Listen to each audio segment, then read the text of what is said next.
Boa tarde a todos, Maria Moraes, do canal Estudos do Livro de Urântia.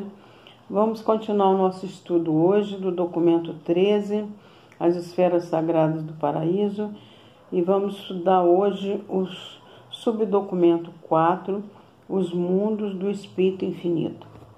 Entre o circuito interno de Avona e as esferas resplandecentes do Filho Eterno, giram os 7 orbes do Espírito Infinito.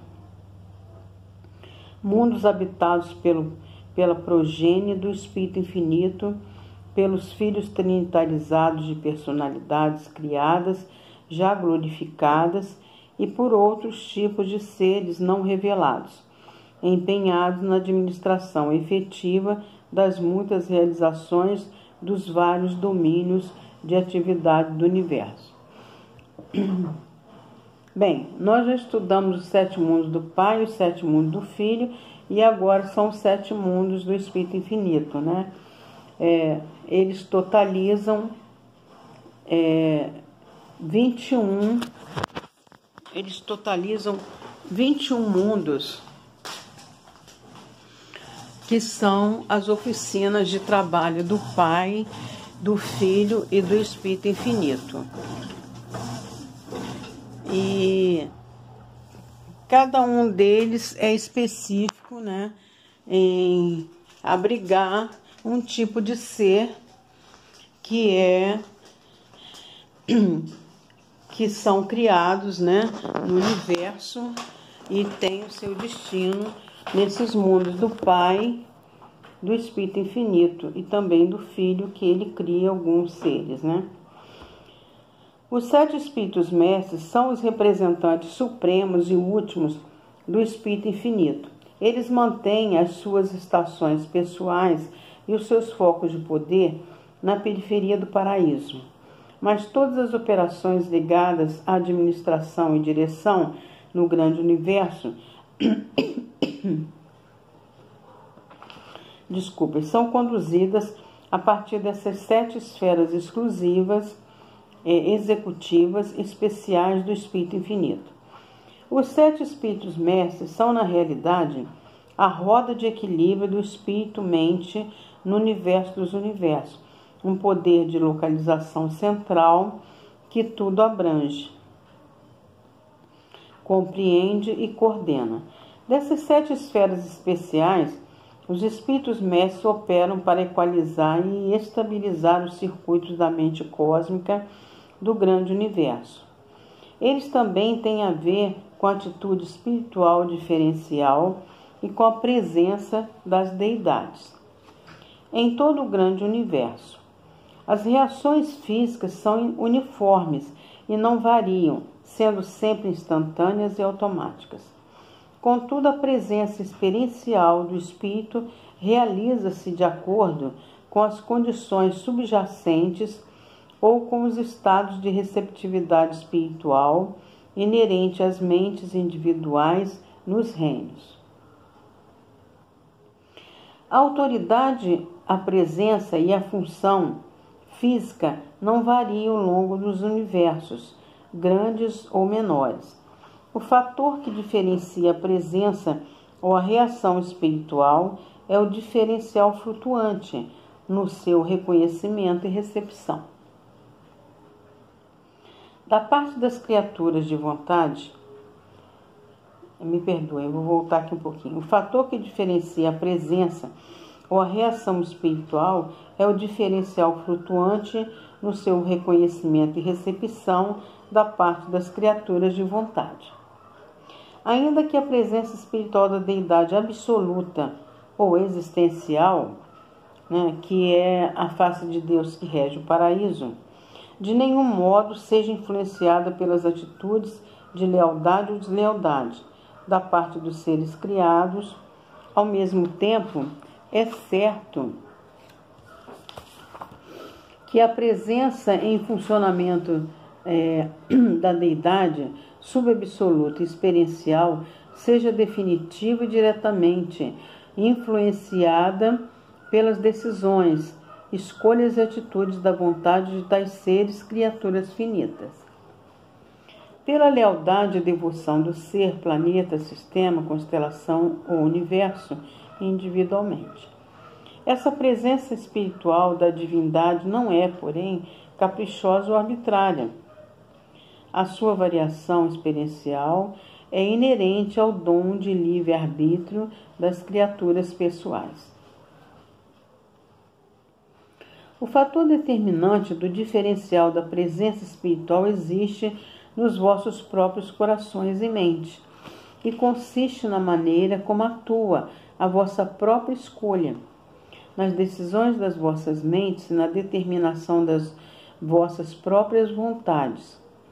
Esse diferencial é inerente às reações do livre-arbítrio de seres pessoais inteligentes, seres a quem o Pai Universal ordenou que exercessem a liberdade de escolha. E as deidades são sempre fiéis às oscilações e ao fluxo dos seus espíritos, ao atenderem e satisfazerem as condições e demandas dessas escolhas diferenciais das criaturas, ora concedendo mais da presença delas em resposta a um anseio sincero dessa presença, ora retirando-se de cena à medida que as suas criaturas fazem as opções adversas no exercício da liberdade de escolha, dom divinamente concedido.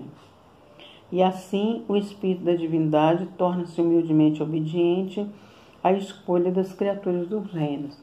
Bem, nós temos na nossa mente o ajustador do pensamento, né? Que é uma fagulha do Pai que é doada para viver agregada na nossa mente, que tem a função de nos atrair para o Pai no paraíso, né? Mas quando um ser se alinha à iniquidade, ao pecado, né? O ajustador se afasta dele, deixa ele à própria sorte. Por quê? Porque ele tem a livre escolha. Então, se ele escolher um outro caminho, né? O ajustador se afasta, né? As moradas executivas dos 7 espíritos mestres são, na realidade, as sedes centrais no paraíso, dos 7 superuniversos e seus segmentos correlatos no espaço exterior. Cada espírito mestre preside a um superuniverso, que é o nosso caso aqui, nós somos o 7º superuniverso, né? E cada um destes 7 mundos é exclusivamente designado a um dos espíritos mestres.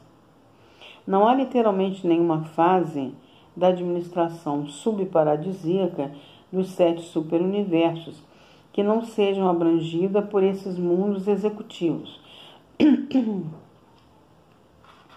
Eles não são tão exclusivos quanto as esferas do Pai ou as do Filho, e embora o status residencial seja limitado aos seres nativos e aos que ali trabalham, esses 7 planetas administrativos estão sempre abertos a todos os seres que os desejarem visitar e que tenham o comando dos meios necessários de trânsito. No caso aqui, o trânsito, né, pode ser um serafim, né, que é um serafim de transporte, ou um supernafim de transporte. Para mim, esses mundos executivos são os pontos mais interessantes e fascinantes fora do paraíso. Em nenhum outro lugar no vasto universo pode alguém observar as atividades tão variadas, envolvendo ordens tão diferentes de seres vivos, as quais têm a ver com operações em níveis tão diversos e com ocupações ao mesmo tempo materiais, intelectuais e espirituais.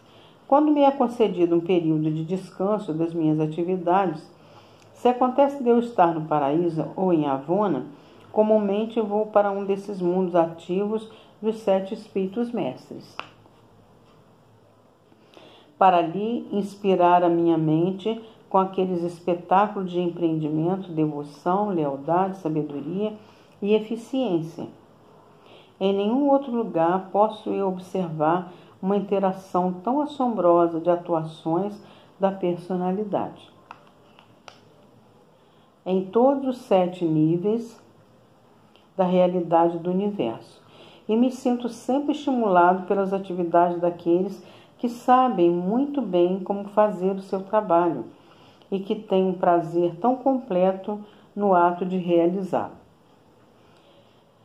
Terminamos o quarto subdocumento, das esferas sagradas do paraíso, e esse documento foi apresentado por um perfeccionador da sabedoria com a missão de funcionar como tal, dada pelos anciãos dos dias em Uversa. Bem, vamos agora para o 14º documento, começar o 14º documento. Eu agradeço vocês pela atenção, peço que dê um like e que também encaminhe esses estudos para aqueles que também gostam e precisam desses estudos, Muita gente procura e às vezes não encontra, Uma boa tarde a todos.